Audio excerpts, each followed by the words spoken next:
Good morning. आज की ये वीडियो हमारी जो फ्रांसीसी राजनीतिक व्यवस्था है वहाँ पर मौजूद पॉलिटिकल पार्टियों के संबंध में है। जैसा कि वर्तमान परिप्रेक्ष्य में जितने भी लोकतंत्र हैं उन सभी लोकतंत्रात्मक देशों में शासन को संचालित करने के लिए जो महत्वपूर्ण तत्व है वो होता है राजनीतिक पार्टियाँ। राजनीतिक पार्टियाँ ही वह माध्यम होती हैं जिससे राजनीतिक व्यवस्था संचालित होता है, उसमें क्रियाशीलता आती है, वह आगे बढ़ती है। तो हर देश में देखा जाता है कि जो शासन व्यवस्था है वहाँ पे अलग अलग प्रकार की राजनीतिक प्रणालियाँ, राजनीतिक दल मौजूद हैं और इस आधार पे जो राजनीतिक पार्टियों का वर्गीकरण किया जाता है वो 3 प्रकार से किया जाता है। एक होता है जहाँ पे एक दलीय व्यवस्था होती है, वहाँ पर केवल एक ही पार्टी को कार्य करने का अधिकार होता है जिसे वन पार्टी सिस्टम भी कहा जाता है। जैसा कि आप चाइना में देख सकते हो, पूर्व सोवियत संघ में ऐसी व्यवस्था थी, क्यूबा है, वियतनाम है। ये कुछ ऐसे देश हैं जहाँ पर केवल एक ही पार्टी को शासन के कार्यों में सम्मिलित होने का अधिकार होता है और वहाँ पर दूसरी पार्टियों को विकास के अवसर नहीं मिलते हैं। दूसरा होता है जिसको 2 दलीय पद्धति कहते हैं, जैसे कि अमेरिका और ब्रिटेन में मौजूद है। तीसरी व्यवस्था होती है जिसको बहुदलीय व्यवस्था कहा जाता है, जो विश्व के बहुत सारे देशों में पाई जाती है। अब यहाँ पे हमको फ्रांस की दलीय व्यवस्था का अध्ययन करना है, तो उसको देखने के लिए हम जो फ्रांस की मौजूदा राजनीतिक दलों की स्थिति है पहले उसको देखेंगे। तो जो फ्रांस का संविधान है उसके अनुच्छेद 4 में कहा गया कि फ्रांस में राजनीतिक दल होंगे जो राजनीतिक कृत्यों को संपन्न करेंगे। जैसा कि विश्व के अन्य देशों के संविधानों में हम किसी भी देश के संविधान में राजनीतिक दलों का वर्णन नहीं देखते हैं, यानी किसी भी देश में राजनीतिक दलों को संवैधानिक दर्जा नहीं प्राप्त है। लेकिन फ्रांस विश्व का एकमात्र ऐसा देश है जहां पर राजनीतिक पार्टियों को संवैधानिक दर्जा प्रदान किया गया है, यानी इनका वर्णन संविधान के अंतर्गत ही किया गया है और फ्रांस में यह संविधान के अनुच्छेद 4 के अंतर्गत किया गया है। तो ये उसकी एक अलग विशेषता है जो उसको अन्य देशों से अलग करती है। अब यहाँ पे हम देखेंगे कि फ्रांसीसी जो पॉलिटिकल पार्टियाँ हैं उनका वहाँ पे कैसा कॉन्सेप्ट है, किस कॉन्सेप्ट के आधार पर वह चुनावों को संपन्न करती हैं, चुनाव में प्रतिभाग करती हैं। तो जो फ्रांस में राजनीतिक पार्टियों का सिद्धांत है वह बहुदलीय पद्धति पर आधारित है, यानी वहाँ पर बहुत सारी छोटी बड़ी पार्टियाँ हैं और वह चुनाव के समय अपने जिम्मेदारी का निर्वहन करती हैं।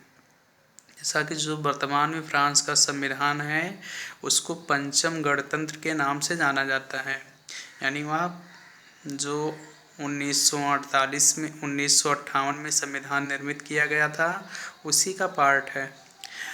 विश्व में फ्रांस ही एक ऐसा देश है जहाँ पर बहुत सारे समय समय पर संविधानों का निर्माण होता रहा है। सबसे ज़्यादा संविधान का निर्माण फ्रांस में ही किया गया है और जो वर्तमान में वहाँ पर पाया जाता है संविधान, उसका निर्माण वहाँ के एक महत्वपूर्ण सेना नायक जिनका नाम था चार्ल्स डी गाल, जो 1958 में उन्होंने वहाँ की सत्ता को संभाला था और उन्हीं के द्वारा इस संविधान का निर्माण किया गया था।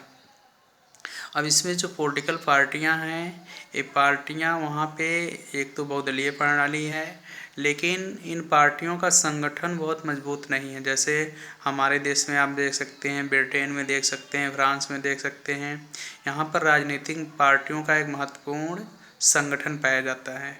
कोई भी किसी पार्टी में एक बार सम्मिलित होने के बाद उसको उस पार्टी के नियम कानून को मानना होता है, उसको फॉलो करना होता है।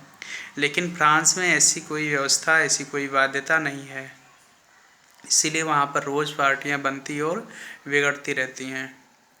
और जो वहाँ पार्टियों का संगठन है वह चुनाव के बाहर यानी संसद के बाहर दूसरा होता है और संसद के अंदर उनका दूसरा हो जाता है। ये लोग सरकार को समर्थन देने के लिए या उसके विरोध करने के लिए संसद के अंदर ये लोग अपना एक गुट बना लेते हैं, जिससे हम राजनीतिक पार्टियां नहीं कह सकते बल्कि एक गुट कह सकते हैं या लॉबी कह सकते हैं, जो अपने उद्देश्यों को प्राप्त करने के लिए सत्ता पक्ष पर बराबर दबाव डालती हैं। तो इनको अगर ब्रिटेन के पॉलिटिकल पार्टियों से इनकी तुलना करें तो इनमें बहुत सारे अंतर होते हैं। जैसे कि ब्रिटेन की जो राजनीतिक पार्टियां होती हैं वो संगठित होती हैं, उनमें संगठन का बहुत मजबूत ढांचा होता है।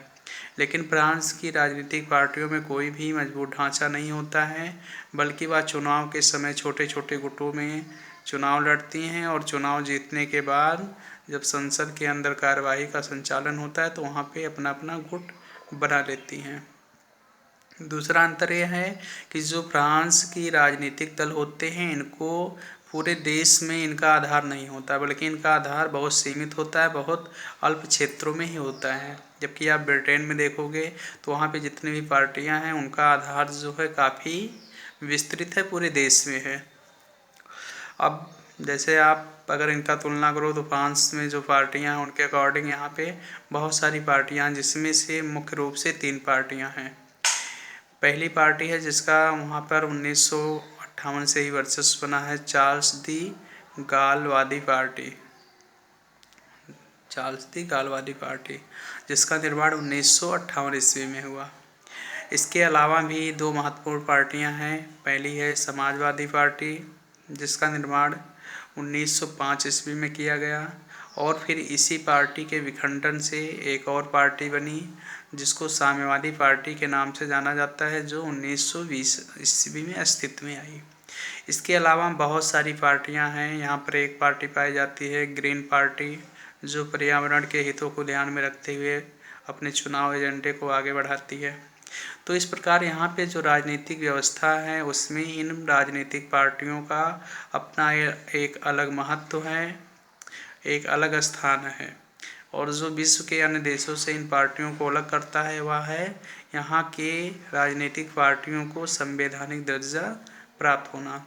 तो इन महत्वपूर्ण पॉइंटों को ध्यान में रखते हुए हम फ्रांस की राजनीतिक पार्टियों के अध्ययन को और यहाँ से बनने वाले क्वेश्चनों को ध्यान में रखेंगे। धन्यवाद।